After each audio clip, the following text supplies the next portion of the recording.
2009. The gaming world was in an arms race. Everyone wanted the most realistic graphics, the biggest explosions, the most cinematic experiences. Studios were spending hundreds of millions trying to make games look like movies. And then, this guy in Sweden uploaded something to a forum. A cave game, he called it, made of blocks. Ugly, pixelated blocks.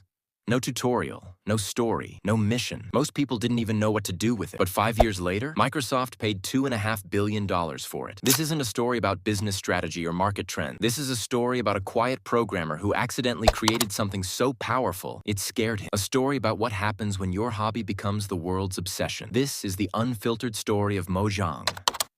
His name was Marcus Persson. Online, everyone knew him as Notch. In 2009, Notch was working a regular programming job during the day, but at night, he was messing around with a little side project. He'd stumbled onto this game called Miner, a multiplayer mining game with blocky graphics. It fascinated him, but it was abandoned by its creator. So Notch thought, what if I take this idea and just run with it? He started coding, alone, in his apartment, after work. He wasn't trying to build a company, he was just curious. What if you could build anything? What if the world had no limits? On May 17th, 2009, he uploaded the first version to an indie game forum. He called it Minecraft. Price? About $13. He didn't hire a marketing team, didn't buy ads, didn't pitch to publishers, and somehow it spread. See, Minecraft launched right when YouTube was exploding. Gamers were becoming entertainers, and Minecraft, it was the perfect content. Creators like C-Nanners, Captain Sparkles, and the Yogscast weren't just playing, they were storytelling, building cities, surviving zombie sieges,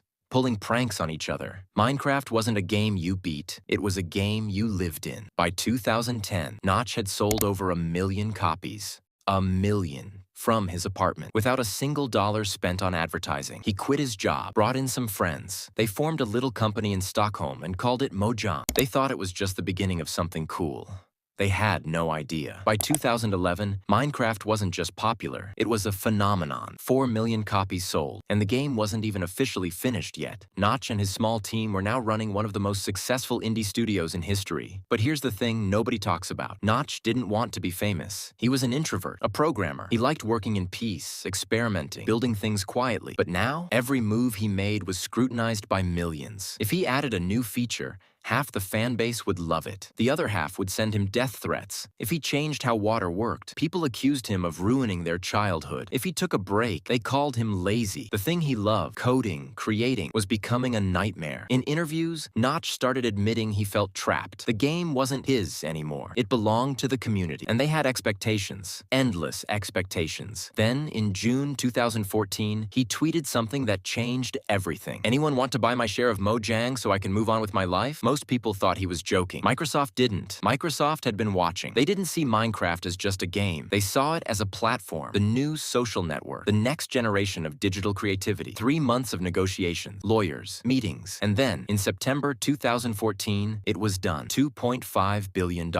Notch and the other founders walked away with life-changing money. Microsoft took control of Mojang, and just like that, the indie dream was over. When Microsoft bought Minecraft, the internet panicked. Players were terrified. Would they ruin it? Fill it with microtransactions? Kill the Java version? Turn it into some corporate nightmare? But Microsoft did something unexpected. They stepped back. They kept Mojang in Stockholm, kept the team mostly intact, put a guy named Jens Bergensten, Jeb, in charge. Jeb had been working on Minecraft since 2010. He understood what made it special. Instead of forcing massive changes, Microsoft focused on something smarter, accessibility. They unified the game into Bedrock Edition, making it work seamlessly across every platform: PC, console, mobile, even VR. Suddenly, a kid with a $50 smartphone in Nepal could play with someone on a $3,000 gaming PC in California. Same world, same experience. And here's where it gets wild. Teachers started using Minecraft to teach history, chemistry, architecture. Kids were building entire Roman empires in the game and learning more than they ever did from textbooks. Content creators, they exploded. Minecraft became the most watched game on YouTube, not for a month, not for a year, but for over a decade. As of 2025, Minecraft has over 300 million copies sold, over 200 million active players every month. It's not slowing down. If anything, it's growing. Notch got what he wanted: freedom,